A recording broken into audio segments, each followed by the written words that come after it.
ನಿಮ್ಮ ಹಳೆಯ ಚಿನ್ನದ ಒಡವೆನ ಅಧಿಕ ಬೆಲೆಗೆ ಮಾರಬೇಕೆ? ಆಟಿಕಾಗೆ ಕಾಲ್ ಮಾಡಿ 8880 ಅಟ್ಟಿಕಾ ಗೋಲ್ಡ್ ಕಂಪನಿ. ನಿಮ್ಮ ಮಕ್ಕಳಿಗೆ ಈಗಲಿಂದನೇ ಕೊಲೆಸ್ಟ್ರಾಲ್ ಶುರುವಾಗುತ್ತೆ. ನೀವು ತುಂಬ ಫೀಡ್ ಮಾಡಿ, ತುಂಬ ಆಯಿಲಿ ಫುಡ್ ಇದೆಲ್ಲ ಮಾಡಿ ಅದನ್ನು ನೋಡ್ಕೊಳ್ಳಿ ಅಂತ ಹೇಳ್ಬೇಕು. ಓಕೆ, ಅಂದರೆ ನಾವೆಲ್ಲ ಸೊಸೈಟಿಗೆ ಹೆದರ್ಕೊಂಡು ಬದುಕ್ತಾ ಇರೋರ ಸಂಖ್ಯೆನೇ ಜಾಸ್ತಿ ಇದೆ ಅಂತ.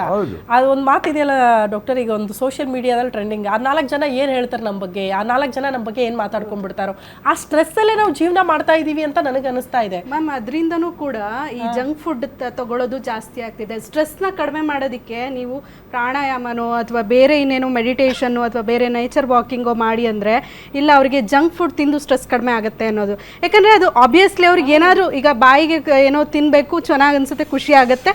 ಯಾಕಂದರೆ ಈ ಖುಷಿ ಹುಡ್ಕೋದು ಇಲ್ಲಲ್ಲ, ಬಾಡಿ ನೀವು ಮನಸ್ಸಿಗೆ ನೆಮ್ಮದಿ ಸಿಗೋದು ಇದರಲ್ಲ. ಊಟ ಏನಕ್ಕೆ ಅಂದರೆ ನಮ್ಮ ದೇಹನ ಆರೋಗ್ಯವಾಗಿ ಇಟ್ಕೊಳ್ಳೋದಕ್ಕೆ ಊಟ ಮಾಡಬೇಕು. ಮನಸ್ಸನ್ನು ಆರೋಗ್ಯವಾಗಿ ಇಟ್ಕೊಳ್ಳೋಕ್ಕೆ ನೀವು ಜಂಕ್ ಫುಡ್ ಕಡೆ ಹೋದರೆ, ಎಲ್ಲ ನಾನು ಎಷ್ಟೋ ಮಕ್ಕಳನ್ನ ನೋಡಿದ್ದೀನಿ, ಎಕ್ಸಾಮ್ ಆದ ತಕ್ಷಣ ಚಾಟ್ಸ್ ಸೆಂಟರ್ಗೆ ಹೋಗೋದು ಅಲ್ಲ ಹೋಗಬಾರ್ದು ಅಂತ ನಾನು ಹೇಳ್ತಿಲ್ಲ, ಬಟ್ ಅತಿಯಾಗಿ ಅಲ್ಲಿಂದ ಜಾಸ್ತಿ ಆಗೋಗ್ಬಿಡುತ್ತೆ. ಮಿತವಾಗಿ ತೊಗೊಂಡ್ರೆ ಎಲ್ಲದೂ ಚೆನ್ನಾಗಿರುತ್ತೆ, ಅದು ಅತಿ ಆಗಬಾರ್ದು. ಹಾಗಂತ ಚೀಟು ಮಾಡಬಾರ್ದು, ನಾವು ತಿನ್ನಲೇಬಾರ್ದು, ನಾವು ತುಂಬ ಸ್ಟ್ರಿಕ್ಟಾಗಿ ಫಾಲೋ ಮಾಡ್ತೀವಿ ಅಂದರೆ ಅಗೇನ್ ಬ್ರೈನ್ ವಿಲ್ ಗೋ ಏನು ಪ್ರಾಬ್ಲಮ್ ಮಾಡುತ್ತೆ. ನಾನು ಇಷ್ಟೇ ಆರೋಗ್ಯವಾಗಿ ತಿಂತೀನಿ ಅಂದರೂ ಕೂಡ ನಮಗೆ ಮತ್ತೆ ಮಾನಸಿಕ ಪ್ರಾಬ್ಲಮ್ ಶುರು ಆಗುತ್ತೆ. ಇದೇನು ಲೈಫ್, ಇದು ಒಂದು ಲೈಫಾ ಅಂತ. ಸೊ ಹಾಗಲ್ಲ, ಎಷ್ಟು ಬೇಕೋ ಅಷ್ಟು. ಸೊ ಮನಸ್ಸನ್ನು ಸರಿ ಮಾಡ್ಕೊಳ್ಳೋದಕ್ಕೆ ಪ್ರಾಬ್ಲಮಲ್ಲಿ ಅದಕ್ಕೆ ಸೊಲ್ಯೂಷನ್ ಹುಡುಕಬೇಕು. ಅದು ಬಿಟ್ಟು ಜಂಕ್ ಫುಡ್ಡಿಗೆ ಹೋಗೋದು, ಅಡಿಕ್ಷನ್ಸಿಗೆ ಹೋಗೋದು, ಬೇರೆ ಇನ್ನೇನೋ ಮೂವೀಸ್ ಇದು ಏನು ಸ್ಕ್ರಾಲಿಂಗು ಅದಕ್ಕೆ ಇದಕ್ಕೆ ಅಂತ ಬೇರೆ ವೇಸ್ಟ್ ಮಾಡೋದು, ದುಡ್ಡು ಖರ್ಚು ಮಾಡೋದು. ಎಷ್ಟೋ ಜನ ಸ್ಟ್ರೆಸ್ ಜಾಸ್ತಿ ಇರೋ ದುಡ್ಡು ಖರ್ಚು ಮಾಡ್ತಾರೆ, ಶಾಪಿಂಗ್ ಮಾಡೋದು. ಸೊ ಇದೆಲ್ಲದಕ್ಕಿಂತ ಮುಖ್ಯವಾಗಿ ನಮಗೇನು ಪ್ರಾಬ್ಲಮ್ ಇದೆ, ಅದಕ್ಕೆ ಏನು ನಾವು ನೆಸೆಸಿಟಿ ಏನು ತಗೋಬೇಕು ಅದ್ರ ಕಡೆ ಗಮನ ಹರಿಸ್ಬೇಕು ಅಂತ ಹೇಳಿ. ಓಕೆ, ಹಿಮಾಲಯದಲ್ಲಿ ಋಷಿಮುನಿಗಳು 150 ವರ್ಷ ಬದುಕಿದ್ರು ಅಂತ ಹೇಳ್ತಾರೆ. ನಾನು ಸಿಂಪಲ್ ಆಗಿ ಹೇಳಿ, ನಾವು ಅವ್ರ ಥರ ಬದುಕೋಕ್ಕಾಗಲ್ಲ, ನಾವು ನಾರ್ಮಲ್ ಬೀಯಿಂಗ್ಸು. ಅವ್ರು ಯಾಕೆ ಹಂಗೆ ಬದುಕ್ತಾರೆ ಅಂದರೆ, ಹೆಂಡ್ತಿಗೆ ನೆಕ್ಲೆಸ್ ಕೊಡ್ಸಂಗಿಲ್ಲ, ಮಕ್ಕಳಿಗೆ ಸ್ಕೂಲ್ಗೆ ಹೋಗಿ ಒದ್ದಾಡಂಗಿಲ್ಲ, ಮತ್ತು ಗಿಡ ಮೂಲಿಕೆ ತಿನ್ಕೊಂಡು ಆರಾಮಾಗಿ ಹಂಗಿರಿ ಅಂತ ನಾವು ಹೇಳೋಕ್ಕಾಗಲ್ಲ. ಬಟ್ ಇರೋ ಜೀವನದಲ್ಲೇ ಡೆಫಿನೆಟ್ಲಿ ನೆಮ್ಮದಿಯಾಗಿ 100 ವರ್ಷ ಬದುಕ್ಬೋದು. ಅದರೊಳಗೆ ಇದೇನಿಲ್ಲ. ನಡೆದಾಡುವ ದೇವರು ಬದುಕಲಿಲ್ವೇನ್ರಿ 111 ವರ್ಷ ನಮ್ಮ ಮುಂದೆನೆ. ಸೊ ಅವ್ರ ಥರ ಅಲ್ದಿದ್ರು ಕೂಡ ಒಬ್ಬ normal person with all the stress and strain ಕಡಿಮೆ ಮಾಡಿಕೊಂಡು ವ್ಯಾಯಾಮ ಮತ್ತು ಆಹಾರ ಸರಿಯಾಗಿ ನೋಡ್ಕೊಂಡ್ರೆ ನಿಜವಾಗ್ಲೂ ಬದುಕ್ಬೋದು. ಆಮೇಲೆ ಹಾರ್ಟ್ ಅಟ್ಯಾಕ್ ಆದವರೆಲ್ಲ ಸತ್ತೋಗಲ್ಲಮ್ಮ, ದಯವಿಟ್ಟು ಜನ ಕನ್ಫ್ಯೂಸ್ ಮಾಡ್ಕೋಬೇಡಿ ಡಾಕ್ಟರ್. ಅದ್ರ ಬಗ್ಗೆ ಒಂದು ಕ್ಲಾರಿಟಿ ಕೊಡಿ. ನಾವು ಹೃದಯ ಸ್ತಂಭನ ಇದ್ದಕ್ಕಿದ್ದಂತೆ ಹೋಗ್ಬಿಟ್ರು, ಮಲಗದೆಲ್ಲ ಹೋಗ್ಬಿಟ್ರು, ಏನು ಸಿಂಪ್ಟಮ್ಸ್ ಇರಲಿಲ್ಲ, ಆರಾಮಾಗಿದ್ದ ವ್ಯಕ್ತಿ ಅಂತ ಕೇಳ್ತೀವಿ. ಏನು ಸಿಂಪ್ಟಮ್ಸ್ ಇಂಟಿಮೇಷನ್ ಇರೋದೇ ಇಲ್ವಾ ಹೃದಯ ಇರುತ್ತಮ್ಮ? ನೋಡಿ, ಮ್ಯಾಸಿವ್ ಹಾರ್ಟ್ ಅಟ್ಯಾಕ್ ಅಂದ್ರೆ 2 ಕೊರೋನರಿ ವೆಸಲ್ಸ್ ಬ್ಲಾಕ್ ಆದ್ರೆ ಅವ್ರು ಸತ್ತೋಗ್ತಾರೆ. But most of the heart attack ಅಂದ್ರೆ ವಾರ್ನಿಂಗ್ ಸಿಂಪ್ಟಮ್ಸ್ ಇರ್ತವೆ.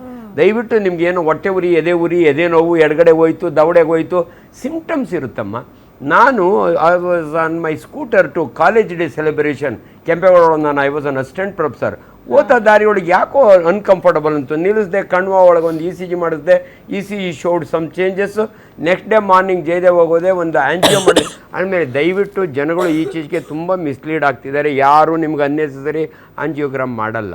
ದಯವಿಟ್ಟು ಕಾರ್ಪೊರೇಟ್ ಹಾಸ್ಪಿಟ್ಲ್ಗಳು ಸುಮ್ಮನೆ ನಿಮ್ಮ ಎದುರಿಸ್ತಾರೆ ಅಂತ ಕೆಲವ್ರು ಹೇಳ್ತಾರೆ. ದಯವಿಟ್ಟು ಹಂಗೆ ಅನ್ಕೋಬೇಡಿ.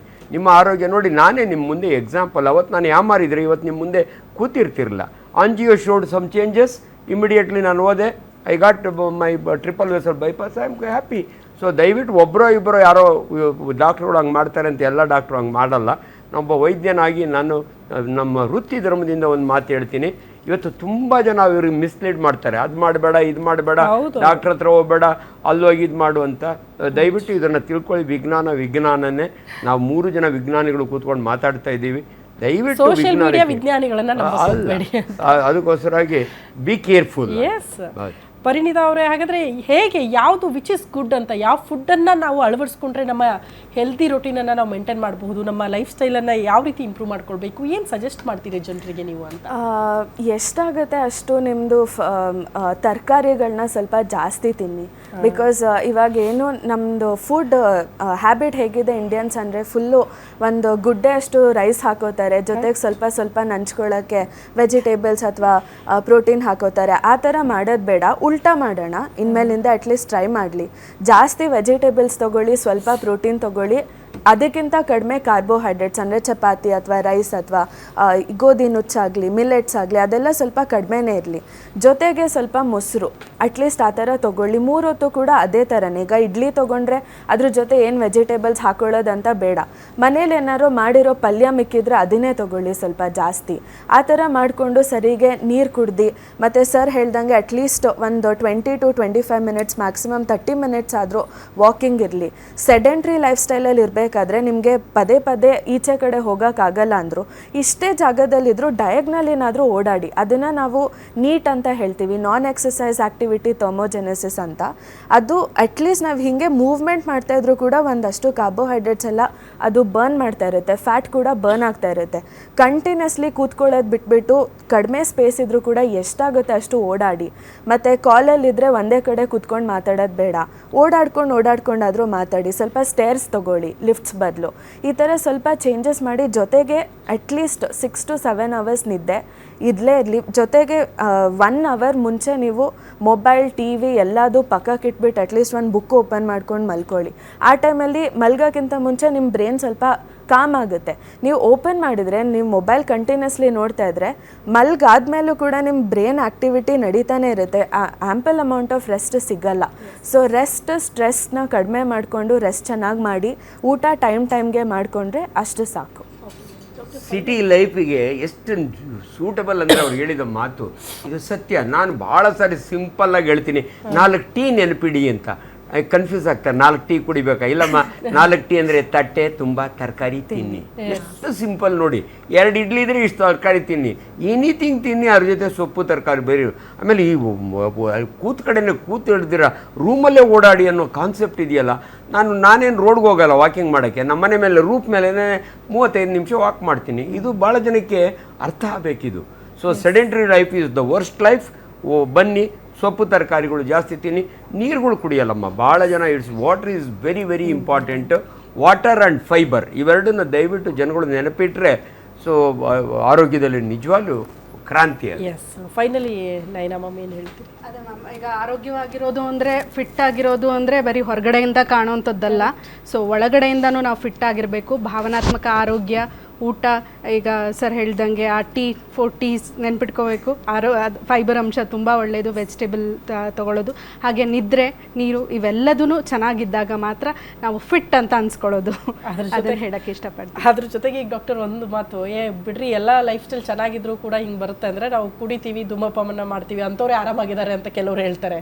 ಸೊ ಅದು ಮೋಸ್ಟ್ ಡೇಂಜರ್ ಅಂತ. ಅದ್ರ ಬಗ್ಗೆ ಒಂದು ಕ್ಲಾರಿಟಿ ಕೊಟ್ಬಿಡಿ. 100% ಅದೆಲ್ಲ ಹಳೆ ಕಾಲಕ್ಕೂ ಆಯಿತು. ಸರ್ವರೋಗಾನಿಕಿ ಸಾರಾಯಿ ಮಂದು ಇಲ್ಲ.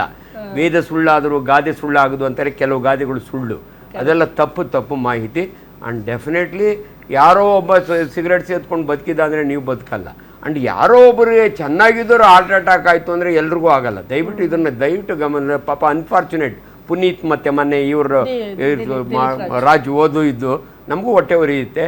ಬಟ್ ಹಂಗಾದವರೆಲ್ಲ ಆಗಲ್ಲ. ದಯವಿಟ್ಟು ತಿಳ್ಕೊಂಬಿಡಿ. ನೀವು ಮಾಡೋ ಎಕ್ಸಸೈಸ್ನ ಮಾಡಿ ಎಲ್ಲೋ ಒಂಚೂರು ಮಾಡಿಫಿಕೇಷನ್ ಮಾಡ್ಕೊಳ್ಳಿ ಅನ್ನೋದನ್ನು ಅಷ್ಟೇ ನಮ್ಮ ಮೂವರ ಸಂದೇಶ. Yes, thank you so much. ಇಷ್ಟೊತ್ತು ನಮ್ಮ ಜೊತೆಗಿದ್ದು ಸಾಕಷ್ಟು ವಿಚಾರಗಳ ಬಗ್ಗೆ ಮಾಹಿತಿ ಕೊಟ್ರಿ. ಎನಿವೆ, ಒಳ್ಳೆಯ ಆಹಾರ ಪದ್ಧತಿ, ಜೀವನ ಶೈಲಿ, ಒಳ್ಳೆಯ ವರ್ಕೌಟ್ ಇದ್ದಾಗ ಖಂಡಿತ ನಾವು ಆರೋಗ್ಯವನ್ನು ಕಾಪಾಡ್ಕೊಳ್ಬಹುದು ಅಂತ. ಯಾರೋ ಒಬ್ರು ಇಬ್ಬರಲ್ಲಿ ಹಂಗಾಯಿತು ಅನ್ನೋ ಮಾತ್ರಕ್ಕೆ ಎಲ್ಲರಿಗೂ ಕೂಡ ಹಾಗೆ ಆಗುತ್ತೆ ಅಂತೆಲ್ಲ ಆತಂಕ ಪಡಬೇಡಿ.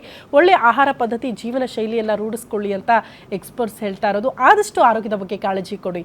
ಜೀವನ ಚೆನ್ನಾಗಿರಬೇಕು ಅಂದರೆ ದುಡ್ಡು ಬೇಕು, ಆದರೆ ದುಡ್ಡಿನ ಹಿಂದೆ ಬೆನ್ನು ಹತ್ಕೊಂಡು ಆರೋಗ್ಯವನ್ನು ಹಾಳು ಮಾಡ್ಕೊಳ್ಬೇಡಿ ಅಂತ ಎಕ್ಸ್ಪರ್ಟ್ಸ್ ಹೇಳ್ತಾ ಇರೋದು.